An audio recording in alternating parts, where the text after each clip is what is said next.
Со ребалансот на буџетот за Агенцијата за национална безбедност ќе се издвојат 99 милиони денари, за колекторскиот систем на Охридското езеро 183 милиони, за судството и обвинителството 244, за поврат на ДДВ 300 милиони, за зголемување на платите во приватниот сектор 400 милиони денари. Поддршка за поголеми плати за вработените во приватниот сектор, поголеми плати за вработените во јавната администрација, повеќе средства за поддршка на активните мерки за вработување за невработените граѓани и 4. Конечно за нешто помалку од 3 месеци за прв пат на граѓаните ќе им бидат вратени првите пари преку проектот Мој ДДВ.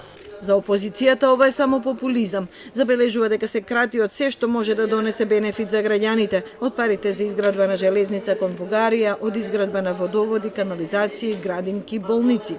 Нити имаме развоен ребаланс на буџетот, нити имаме напредок во економијата, нити блескаме, туку се наоѓаме во состојба да се спаси што може да се спаси преку разни популистички проекти, преку разни популистички мерки, кои што на крајот, како што кажуваме и од првиот ден, ќе завршат на штета на граѓаните.